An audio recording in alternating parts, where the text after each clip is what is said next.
자, 여러분, 이제부터는 제2강 확인 설명서 1을 시작하겠습니다.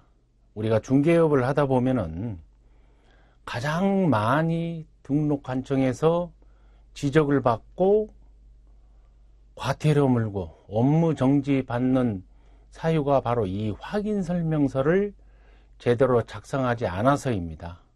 그래서 개업공인중개사는 이 확인 설명서 작성하는 법을 완전하게 숙달이 돼야 됩니다. 이거를 제대로 하지 못해가지고 거의 90% 이상이 등록관청에서 수시 점검 나오면은 문을 닫고 업무를 쉬어버리는 경우가 있고, 통상적으로 등록관청에서 나오다 보면은 여러분들에게 1년 계약서 쓴 거 전부 꺼내 보세요, 아니면은 3년 동안 계약서 작성한 거 확인 설명서랑 가지고 등록관청으로 좀 와주세요, 이렇게 명령을 내립니다. 그러다 보면은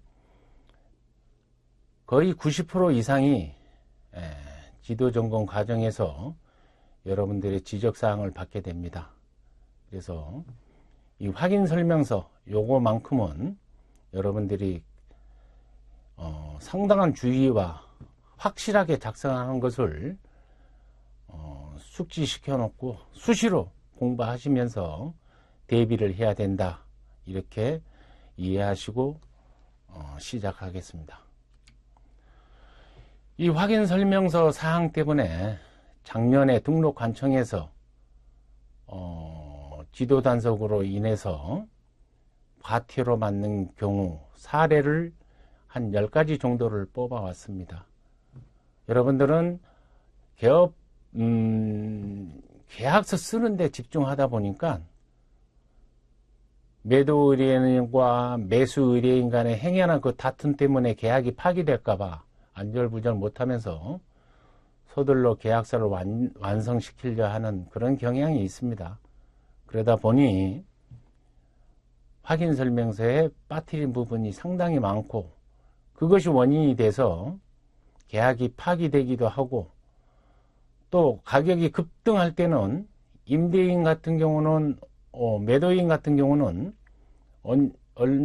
어떻게 해서든지 계약을 파기하고 싶고, 매수인은 어떻게 하든지 계약을 완성시키고 싶어 합니다. 그러다 보니 그 모든 과실들을 개업공인중개사 과실을 찾아내서 개업공인중개사한테 손해배상이라든가 또는 중개보수를 주지 않으려고 하는 그런 경우가 많이 있습니다. 현장에서 여러분들이 직접 겪어보니까 느낄 수 있는 그런 상황입니다. 자, 사례를 보겠습니다. 작년에 인천 지역에서 발생했던 행정처분 사례를 우리가 한 번씩 보면서 확인 설명서의 중요성을 다시 한번 깨달은 그런 계기가 됐으면 합니다. 자, A 공인중개사 사무소 소속 중개보조원은 임차 수요자가 중개사무소를 방문한 시점부터 중개대상물 현장 설명까지 계속 동행하며 상담을 진행했습니다. 해당 중개보조원은 자신이 중개보조원임을 명확히 고지하지 않았으며 임차 수요자는 이를 인지하지 못한 채 상담을 마친 후 사무소를 떠났습니다. 임차 수요자는 상담 전 과정을 휴대폰으로 녹음을 하였고 이를 증빙자료로 제출했어요. 그래서 공인중개사법 제18조 4항 중개보조원의 고지 의무를 위반을 해가지고 중개보조원도 500만원 과태료 맞고 개업공인중개사도 마찬가지로 양벌 규정에 의해서 과태료 500만 맞은 그런 실제 사례입니다. 그런데 이 정도로 실질적으로 하면서 휴대폰까지 녹음을 할 정도면은 요즘 젊은 친구들은 굉장히 똑똑합니다. 오히려 스마트폰이라든가 또는 부분적인 지식은 개업공인중개사보다도 오히려 더 집중적으로 공부를 하고 매물을 보러 다녀요. 그런 걸 대비해서 우리는 철저하게 대비를 해야 된다. 2024년도에 들어온 중개보조원의 저는 고지 의무 요거를 위반했기 때문에 과태료 500만 원 맞는 그런 사례였습니다. 시공인중개사 사무소 개업공인중개사는 상가 월세 임대차 계약을 중개하는 과정에 당해 목적물이 건축물 대장의 위반 건축물을 인지함. 개업공인중개사는 알고 있었다는 내용이죠. 그럼에도 불구하고 중개대상물 확인 설명서에 위반 내용을 해당 사항 없음. 우선 바쁘니까 그냥 해당 사항 없음으로 표기를 하고 어딘가 모르게 조금 불편한 것 같아서 가건물이라고 그 밑에다 간단하게 표기했다 이 말이에요. 그래서 임대차 B씨가 추후 영업할 등의 지장이 생기게 돼서 민원이 제기되었고 검토 후 과태료를 부과하였다. 그래서 과태료 500만 원 받은 사례인데 특히나 위반 건축물 같은 경우는 해당 업종이 등록업종인지 허가업종인지 여기에 따라서 미리서 계약을 해놓고 인테리어까지 완성된 상태에서 하다 보면은 개업공인중개사를 상대로 손해배상을 제기하는 사례가 상당히 많습니다. 그래서 항상 위반 건축물 있나 없나 확인을 하고 해당 사항에 있으면은 있다고 체크를 하고 그래도 계약하고 싶으면은 등록업종인지 신고업종인지 허가업종인지 이런 것을 반드시 보고 계약을 완성시켜야 된다. 그런 내용입니다. 자, 사례 3입니다. 개업공인중개사 A씨는 토지 매매 계약 체결 시 중개대상물 확인 설명서에 취득 시 부담할 조세의 종류 및 세율 항목을 작성하면서 지방세법에 따른 취득세, 농어촌 특별세, 지방교육세를 구분하지 않고 총 세율 몇 프로 기재해서 확인 설명 의무를 위반했습니다. 그래서 과태료 250만 원 사례가 있는데 통상적으로 취득세는 몇 프로, 거기에 따른 부가세가 있죠. 부가세 중에서 농어촌 특별세 또는 지방교육세 이 부분을 몇 프로 꼼꼼하게 체크를 해줘야 된다. 자, 그렇게 이해하시면 되겠어요. 개업공인중개사 B는 임대차 계약 체결 시 중개대상물 확인 설명서에 대상 물건의 표시 항목 중 방향을 건축물 대장 도면상 북서가 아니고 남동으로 기재해서 확인 설명 의무를 위반했어요. 우리가 계약서를 작성하다 보면은 실질적으로 현장에서 가서 확인했는데도 방향을 정확하게 기억을 못하는 개업공인중개사가 있습니다. 그래서 통상적으로 남동 아니면 남향, 동남향 이런 식으로 체크를 하는데 이분도 그와 같이 그냥 단순하게 하던 대로 그냥 체크를 하신 것 같아요. 그러나 방향이 틀려가지고 과태료 250만 원 맞는 그런 사례가 있습니다. 5번째입니다. 개업공인중개사 사무소 대표는 임대차 중개 과정에서 중개 대상물의 도보 10분 지하철역으로 표기함. 그러나 현장 확인한 결과 도보 10분이 아니고 차량으로 10분으로 확인됩니다. 자, 이런 경우도 마찬가지로 결국은 임차 의뢰인이 불만이 품었기 때문에 꼼꼼하게 개업공인중개사를 상대로 손해배상을 청구하거나 계약을 파기하고 싶어서 꼼꼼히 찾다 보니까 요 사소한 것을 해가지고 민원을 발생한 그런 사례로 사료됩니다. 그래서 과태료 250만 원. 여러분 별거 아닌 것 같지만은 우리는 실무를 하시다 보면은 아주 가볍게 여기는 것을 아주 엄격하게 적용하고 있다. 요 내용을 기억하시기 바랍니다. 6번째입니다. 공인중개사 사무소 대표는 임대차 중개 과정에서 중개 대상물에 대한 현장 안내를 실시하지를 않았어요. 그러나 중개 대상물 확인 설명서 현장 안내 여부에 안내했음이라고 V자로 표시하여 서류를 작성함. 통상적으로 잘 알고 있는 아파트라든가 잘 알고 있는 중개 대상물 같은 경우는 습관적으로 가보지도 않고 내가 잘 알고 있기 때문에 안내했다 이런 식으로 해서 표시하는 경우가 있다 이겁니다. 그런데 현장 안내하지도 않았으면서 매물이 귀했기 때문에 임차인은 그 집을 계약을 작성했고 결론적으로는 과태료 250만 원 맞는 사례가 작년에 있었습니다. 7번째입니다.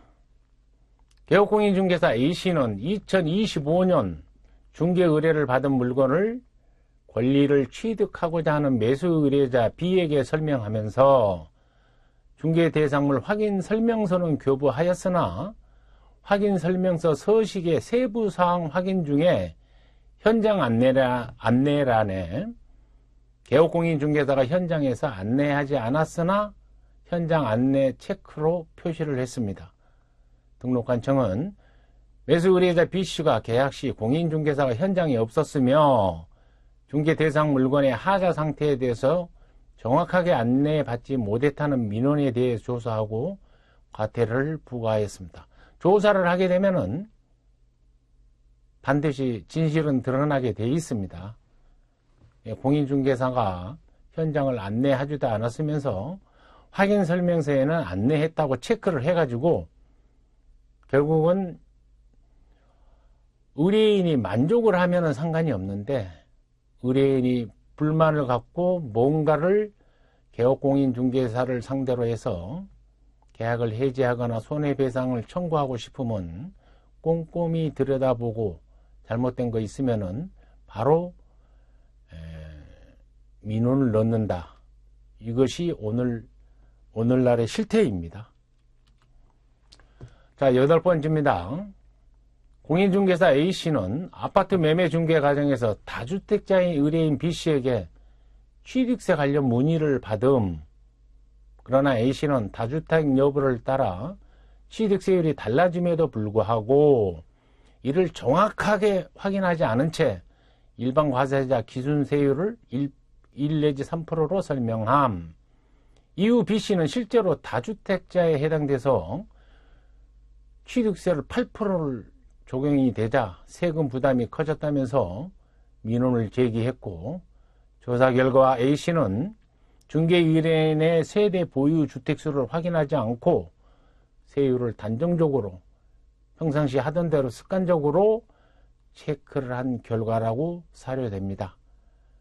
마찬가지로 과태료 250만 원 두들겨 맞은 그런 사례입니다. 9번째입니다. 매수인 A씨는 개업공인중개사 B씨의 중개로 아파트 분양권 매매 계약을 체결했습니다.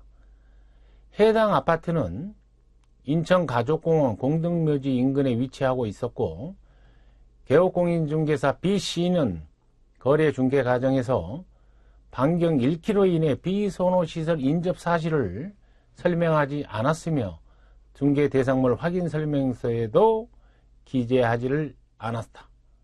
참고로 비선호시설은 화장장, 낙골당, 공동묘지, 쓰레기 처리장, 분뇨 처리장, 격리병원, 사창가 등 비선호시설로 분류가 되는데 우리가 알아야 될 것은 이 장례식장. 장례식장은 전철역 부근에도 있고 병원에도 있고 비선호시설이 아니다. 이렇게 이해를 하시면 됩니다. 그래서 비선호시설을 체크를 안 했다. 이렇게 해가지고 민원을 넣어서 과태료 250만 원 받은 그런 사례입니다. 자, 10번째입니다. 매도인 A씨는 개업공인중개사 B에게 빌라 임대차 중개를 의뢰하였고 계약이 체결돼서 임대차 거래계약서를 작성했습니다. 개업공인중개사 B는 중개가 완성되었음에도 불구하고 A에게 보증보험 가입 금액, 보장기간 등 손해배상 책임의 보장에 관한 사항을 설명하지 않고 관련 서류를 교부하지도 않았어요. B는 보증보험에 정상적으로 가입되어 있어 당사자의 손해배상 권리가 침해되지 않았고 실제로 재산상 손해가 전혀 발생하지 않았음을 주장함. 과태료 30만원. 우리가 중개를 하고 완성이 되면은 한국공인중개사협회에서 발행하는 공제증서 또는 보증보험에서 가입한 보험증서를 의뢰인에게 제공하게끔 되어 있습니다. 그 과정을 정신없이 계약서를 쓰다 보니 놓치는 경우가 간간히 있어요. 그렇지 않아서 과태료 30만원의 행정처분이 있었다 이해하시면 되겠습니다. 그래서 이 공인중개사에게 이 확인설명서란 어떤 것인가? 중개보수 청구의 근거가 됩니다. 그래서 확인설명서를 작성하지 않으면은 중개보수를 달라 할 수가 없다 이렇게 이해하시면 되겠어요. 그리고 개업공인중개사의 책임을 증명할 수 있는 서류입니다. 그리고 확인설명서는 거래가 완성된 후 작성하는 것이 아니고 마지막 거래 계약이 체결되기 전에 바로 완성되기 직전에 의뢰인을 앞에다 놓고 의뢰인도 매도 의뢰인 또는 팔고자 하는 임대 의뢰인을 놓고 설명을 하는 것이 아니고 권리를 취득하고자 하는 자, 다시 말해서 매수인 또는 임차인에게 설명할 의무가 있다 이렇게 이해하시고 교부 대상은 거래 당사자 양 쌍방에게 교부를 해야 된다. 그리고 3년 동안 보관을 해야 되고 이 보관을 하지 않으면 500만 원 이하의 과태료 및 업무정지 처분을 당한다. 이렇게 기억하시면 되겠습니다.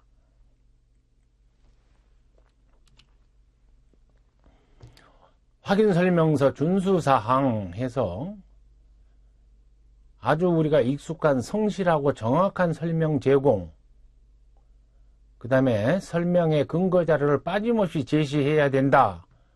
이런 내용이 있는데 익숙한 내용이라 여러분은 가볍게 들을지 모르지만은 가장 확인설명서의 핵심이라고 하시면 이해하시면 되겠습니다. 그래서 성실하고 정확하게 제공해야 된다. 이 말은 뭐냐? 설명하고 정확하게 공적 장부, 쉽게 보면 토지대장이라든가 건축물대장, 그 다음에 등기사항 증명서를 발급받아서 그 내용에 있는 적힌 대로 제공을 해야 된다. 이렇게 이해하시고 설명 및 서명 및 날인 확인설명서와 거래계약서에 반드시 서명 및 날인을 해야 됩니다. 마찬가지로 바쁘다 보니 서명 및 날인을 놓치는 경우가 있어요. 최근 판례에 보면은 서명 및 날인을 했는데 개업공인중개사가 보관하는 확인설명서에는 서명 및 날인을 하지 않았어요.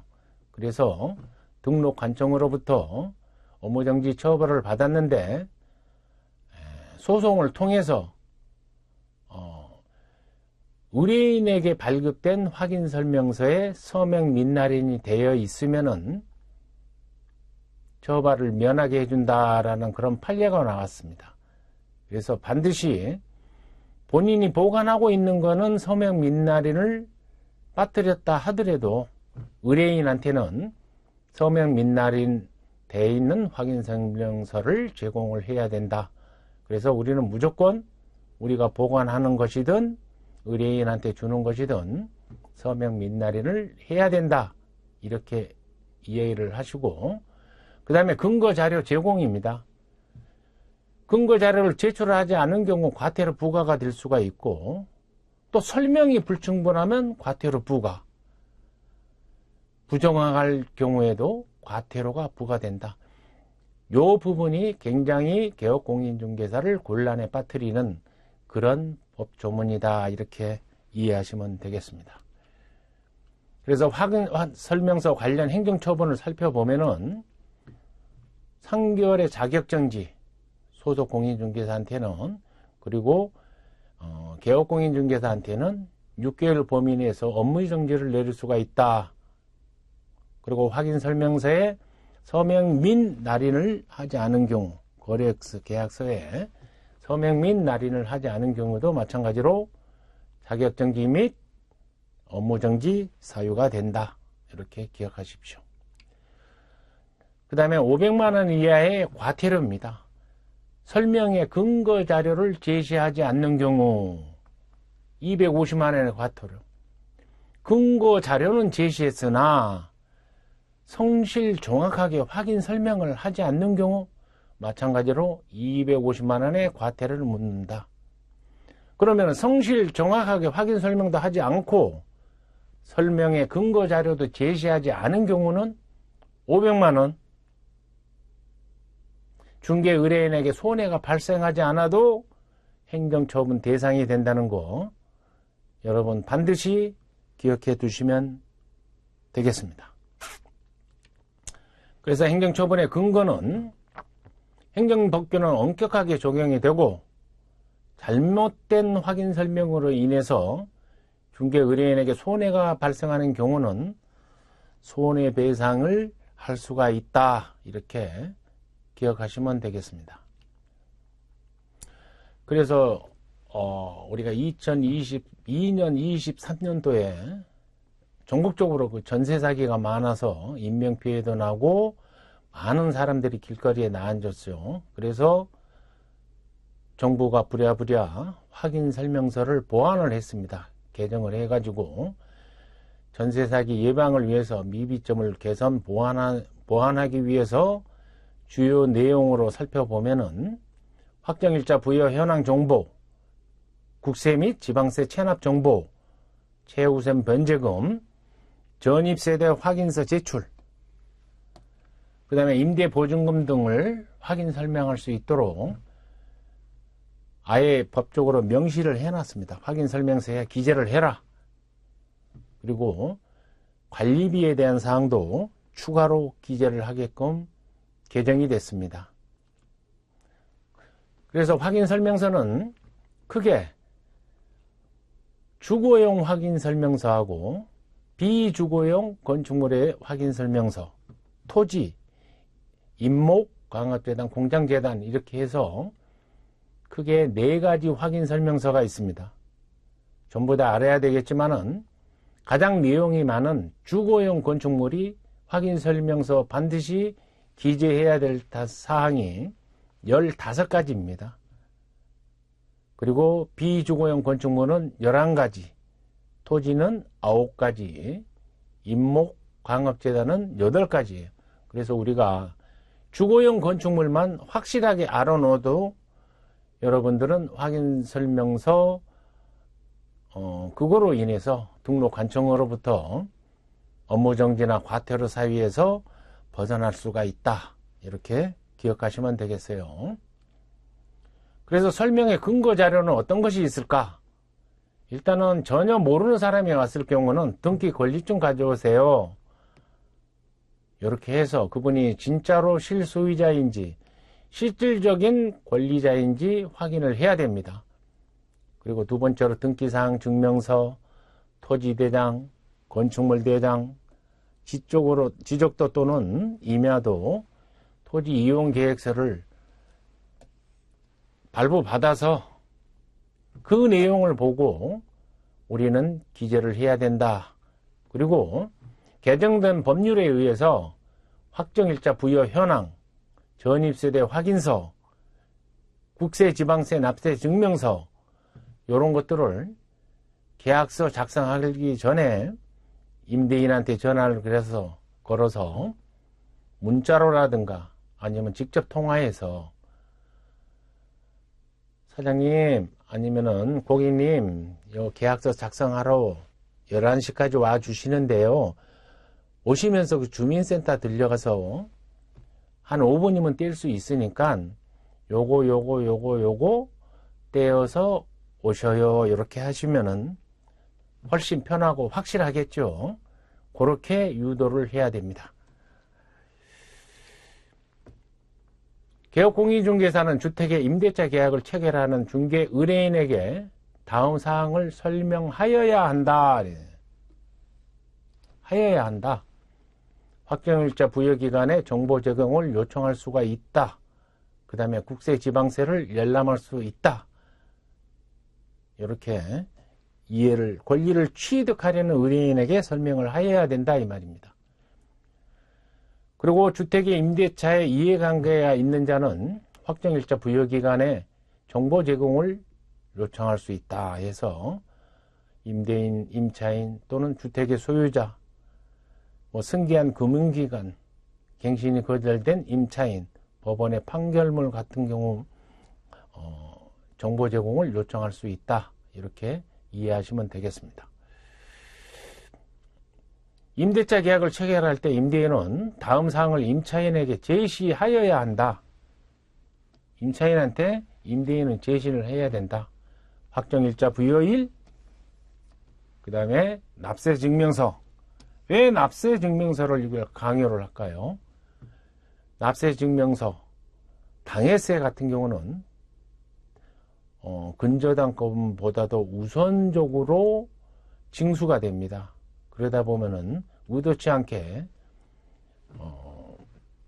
확정일자 받고서도 제대로 전세금 보증금을 반환 못 받는 그런 경우가 있겠죠. 그래서 중요시 생각하고 있는 내용입니다. 그래서 임대인이 필요 서류를 예시로 보면은 확정일자 부여 현황, 전입세대 확인서, 국세 완납 증명서, 지방세 완납 증명서, 요거 꼭 떼어오시라고 여러분들이 강조를 하셔야 된다. 그리고 전입세대 확인서 자료 제출은 임대인의 의무사항이 아니며 미확인에 체크하고 임대인에게 열람 교부 신청 방법을 설명을 하면 됩니다. 그리고 임차인이 임대인을 동의를 받아 확인하는 경우는 위임장과 임대인의 신분증 사본이 필요합니다. 그리고 공실이라 해서 여러분들이 가볍게 여길 것이 아니고 공실이어도 확정일자와 대항력을 갖춘 경우도 있으니까 반드시 확인을 해야 되는 그런 내용이다. 이렇게 이해하시면 되겠어요. 그래서 임대차 정보 제공 요청서 해가지고 임대인이 안 떼어왔을 경우 임대인의 동의서와 여기에 써 있죠. 임대인 동의서와 그 다음에 신분증 사본 이것이 반드시 필요하다. 그러다 보면은 일이 많아지기 때문에 가급적이면은 계약서 쓰기 전에 떼어오시라고 하는 것이 가장 깔끔합니다. 확인설명서 작성 의무는 개업공인중개사는 권한도 있고 의무도 무조건 있습니다. 소속공인중개사는 권한은 있지만은 해야 할 의무는 없어요. 그리고 시점은 거래계약서 체결되기 전에 하고 누구한테 권리를 취득하고자 하는 자한테 그리고 3년간 원본, 사본, 전자문서를 보존해야 된다. 그리고 서명 민날인 이 부분은 항상 빠뜨리지 말고 참여를 하고 통상적으로 소속공인중개사도 참여를 했는데 서명 민날인 요것을 가급적이면 하기 싫어하죠. 소속공인중개사는. 그러나 일단은 참여했으면은 참여한 대로 체크를 해 주셔야 되고 공동중개 시 참여한 개공이 있을 경우는 마찬가지로 공동중개한 부동산도 서명 및 날인을 해야 된다는 내용입니다.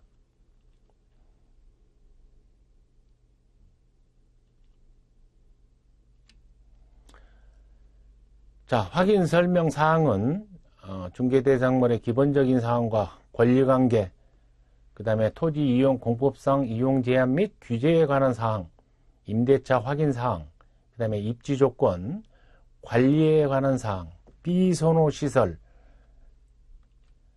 거래 예정 금액, 그 다음에 조세의 종류 및 세율, 여기까지는 개업공인중개사가 토지대장이라든가 건축물 대장, 그러니까 1번부터 9번까지는 개업공인중개사가 공부를 보고 정확하게 작성하는 내용이고, 10번부터 11번, 12번, 13번까지는 의뢰인에게 물어봐서 그 내용을 적는 것이다, 이렇게 기억하시면 되겠습니다. 그래서 요청할 수 있는 정보의 내용을 보면은 임대인, 임차인 인적사항, 그 다음에 임대차 목적물, 확정일자 부여일, 차임, 그 다음에 보증금 얼마, 임대차 기간은 어느 정도 남았는지, 이런 것들을 임대 의뢰인에게 물어보고 기재를 하는 사항이다, 이렇게 기억하시면 되겠어요. 네. 그래서 중개대상물 확인설명서 서식을 보면은 1번부터 9번까지는 기본적인 확인사항, 이 기본적인 확인사항은 개업공인중개사가 공부를 보고 기재를 해야 되는 내용이고, 세부 확인사항은 의뢰인한테 물어보고 체크를 하고, 그 다음에 현장 답사를 해서 부족한 부분은 현장 답사를 직접 가서 그 내용을 거기다 기재해 준다, 이렇게 이해하시면 되겠어요. 그리고 중개보수 등에 관한 사항 같은 경우는 마지막에 체크가 되어 있습니다.